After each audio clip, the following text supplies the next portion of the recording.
کسی بھی ملک کے لیے اس کی خارجہ پالیسی نہایت اہمیت کی حامل ہوتی ہے، کیونکہ خارجہ پالیسی ہی اس بات کا تعین کرتی ہے کہ ایک ملک کے کسی دوسرے ملک کے ساتھ تعلقات کیسے ہوں۔ ہر ملک کے لیے دوسرے ملک سے تعلقات استوار رکھنا جدید دور کا تقاضا ہے، کیونکہ جیسے ایک انسان تنہا نہیں رہ سکتا، اسی طرح ایک ملک بھی اکیلے نہیں رہ سکتا۔ پاکستان کے لیے بھی دیگر ممالک سے تعلقات انتہائی اہمیت کے حامل ہیں، لیکن اس کے لیے ایک مضبوط اور مؤثر خارجہ پالیسی کی ضرورت ہے۔ پاکستان کے کچھ ممالک سے کافی اچھے تعلقات ہیں، جن میں چین اور سعودی عرب سر فہرست ہے، جبکہ کچھ ممالک سے تعلقات ہمیشہ سے ہی اتار چڑھاؤ کا شکار رہے ہیں، جن میں امریکہ اور روس خصوصی طور پر شامل ہیں۔ امریکہ کے ساتھ پاکستان کے تعلقات کبھی اچھے، کبھی برے اور کبھی انتہائی خراب رہے ہیں۔ اگر ماضی قریب کی بات کی جائے تو افغانستان پر امریکی حملے کے بعد پاکستان اور امریکہ ایک دوسرے کے بہت قریب آ گئے، لیکن 17 سالہ طویل جنگ میں ناکامی کے بعد جب امریکہ نے شکست کا سارا ملبہ پاکستان پر ڈال دیا تو دونوں ملکوں کے درمیان تعلقات پھر کشیدہ ہو گئے۔ امریکہ جب افغانستان میں بری طرح ناکام ہوا تو اس نے پاکستان پر یہ الزام عائد کر دیا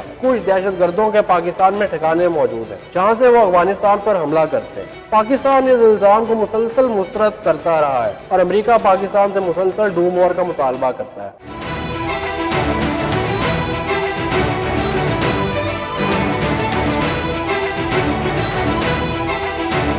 ڈونلڈ ٹرمپ کے امریکہ کا صدر بننے کے بعد ان حالات میں مزید تلخی آئی ہے۔ پاکستان میں بھی نئی حکومت آ چکی ہے۔ عمران خان نے اپنی خارجہ پالیسی کے حوالے سے اس عزم کا اظہار کیا ہے کہ وہ تمام ممالک سے خوشگوار تعلقات کے خواہاں ہیں، لیکن امریکہ کے معاملے میں ان کا آغاز کچھ اچھا نہیں ہوا۔ عمران خان کو وزیر اعظم بننے کے بعد U S secretary of state mic Pompeo نے عمران خان کو مبارکباد کے لیے فون کیا تو اس کو دونوں ممالک کے درمیان اچھے شگون کے طور پر دیکھا جانا چاہیے تھا، لیکن یہ پہلی فون کال ہی اس وقت متنازع اختیار کر گئی جب U S department of state نے اس کال پر پریس ریلیز جاری کی۔ اس بیان میں کہا گیا کہ امریکہ نے پاکستان پر زور دیا ہے کہ وہ اپنے ملک میں موجود دہشت گردوں کے خلاف مؤثر کارروائی کرے جو افغانستان میں اتحادی افواج پر حملے کرتے ہیں۔ اس کا مطلب یہ تھا کہ امریکہ ایک مرتبہ پھر پاکستان سے ڈوم وار کا مطالبہ کر رہا تھا۔ امریکہ کے اس بیان پر میڈیا نے بھی کافی شور مچایا۔ اس پر جلدی کا کام اس وقت ہوا جب پاکستانی وزیر خارجہ شاہ محمود قریشی نے مائک پومپیو کے اس بیان کی تردید ہی کر دی۔ شاہ محمود قریشی نے کہا کہ امریکہ سے فون پر ایسی کوئی بات ہی نہیں ہوئی،